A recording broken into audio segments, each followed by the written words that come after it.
Oui, rebonjour à tous. À nouveau, bravo à l'Orchestre de Chant de Paris. Je leur donne rendez-vous prochainement dans un autre centre d'hébergement puisque nous préparons un spectacle sur le Petit Prince. Donc, nouvelle séquence.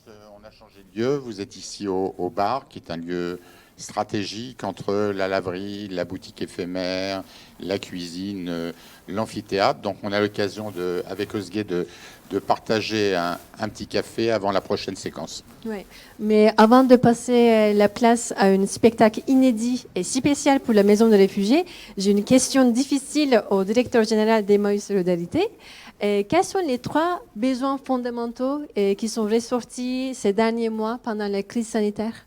Bon, je ne suis pas connu pour ma brièveté. Ça veut dire que pour répondre à cette question, il me faudrait quelques heures, dont plusieurs consacrées à la chasse que les associations ont dû faire sur le matériel de protection. Donc très très rapidement, d'abord un premier enseignement sur cette crise, c'est qu'enfin nous avons réalisé le rapprochement tant attendu du secteur sanitaire et santé avec le secteur social. Maintenant, sur les 3 enseignements, le premier enseignement, ça a été l'accès ou le maintien à de l'hébergement. Il y a eu des efforts en matière de création de places et c'était bien normal. Maintenant, la question, c'est qu'est-ce qui va se passer dans les prochaines semaines. Deuxième enseignement, et franchement, ça nous a tous surpris, on ne pensait pas ça dans notre pays, l'accès à l'alimentation avec une crise qui a fortement impacté toutes les distributions. Il a fallu inventer aussi de nouveaux dispositifs. Et puis, je pense qu'on l'a pas beaucoup... On l'a un peu oublié, c'est tout ce besoin de lien social et notamment on a pu travailler avec Singa via la plateforme Allo Mondo qui est une vraie avancée sur ce lien social. Oui, Bruno, la rencontre, c'est vraiment l'essentiel et ça peut vraiment changer le monde.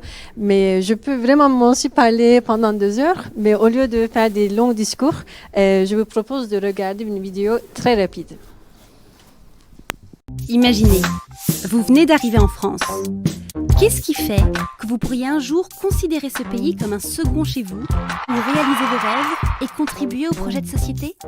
Chez Singa, nous sommes convaincus que c'est en créant des liens entre nouveaux arrivants et habitants locaux. Le lien, c'est notre arme d'intégration massive à nous. Mais au vu des circonstances actuelles, faire des rencontres, c'est pas si simple. C'est pour ça qu'on a créé allomondo.org, une nouvelle plateforme qui permet de mettre en relation, pour une conversation par téléphone ou en visio, d'une part des habitants locaux désireux de se rendre utiles, et d'autre part des nouveaux arrivants pour qui se faire des amis locaux lors des premiers mois de leur arrivée fait toute la différence. Alors, comment ça marche ?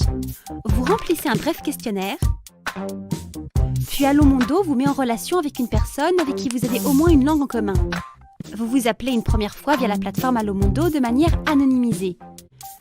Si le courant passe, libre à vous d'échanger vos coordonnées et de passer en visio. Pour briser la glace, Allo Mondo vous propose des questionnaires, des défis et des idées de premiers sujets de conversation. Une amitié est née ? À vous les cafés, les footings ou la pétanque.